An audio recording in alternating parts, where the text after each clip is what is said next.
চলো বন্ধুরা, আজকে তোমাদেরকে আবারও ব্লাউজে কিছু টিপস শেখাই।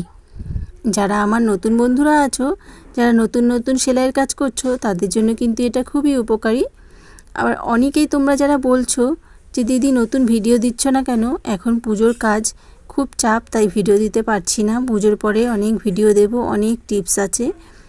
দেখো আমি কিভাবে এটা সেলাই করলাম, তোমরা কি আমার কথা বলতে বলতে খেয়াল করলে?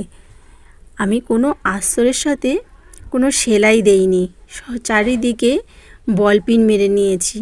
সেলাই করার সময় যখন খুব তাড়াহুড়া থাকে, তখন যদি তোমাদের এই সেলাইটা দিতে না হয়, তাহলে কিন্তু অনেকটা সময় বেঁচে যাবে। এই জন্য আমি চারিদিকে বল পিন দিয়ে নিয়েছি। আর আস্তরের সাথে যে সেলাইটা দিলেই যে ব্লাউজটা খুব সুন্দর হবে, সেটা কিন্তু কোনো মানে নেই। তোমরা যদি এইভাবে ফিনিশিংটা সুন্দর করতে পারো, তাহলে কিন্তু এটা কোনো অসুবিধা নেই।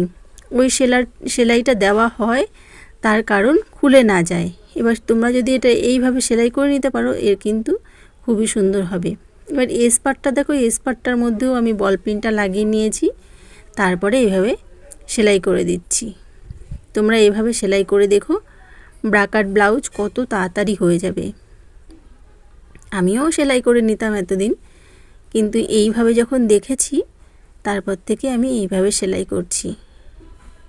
দেখো কত সুন্দর সেলাই হয়। আমি প্রায় বছরখানিক ধরে এইভাবেই সেলাই করি, কোনো সমস্যা হয় না। বল পিন সেলাই যারা করো, যাদের বল পিন নেই, অবশ্যই কিন্তু বল পিনটা কিনে নেবেই। বল পিন আমাদের সেলাইয়ের জন্য খুবই উপকারী। আর এই যে ভি পার্টটা দেখো, এটাও সেরকমই। ভিটা আমি এরকমভাবে লাগিয়ে নিয়েছি। এবার তোমাদেরকে এই ট্রেকিংটা দিয়েছি, যে ট্রেকিংটা দেখাচ্ছি। এতদিন আমি ট্রেকিংটাকে এইভাবে মুড়ে সেলাই করতাম, কিন্তু দেখো এইভাবে মুড়ে না মুড়ে এইভাবে সেলাই করে দেবে। যেইভাবে আমি সেলাই করছি তোমরা দেখতে পাচ্ছ, সেলাই করে দেবে। তাহলে কিন্তু মুড়ে দেওয়ার থেকে এইভাবে দেওয়াটায় ফিনিশিংটা আরও বেশি ভালো হয়।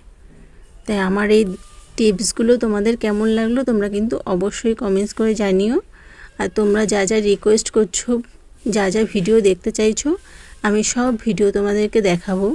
কিন্তু কটা দিন আর। সবাই ভালো থেকো, সুস্থ থেকো, টাটা।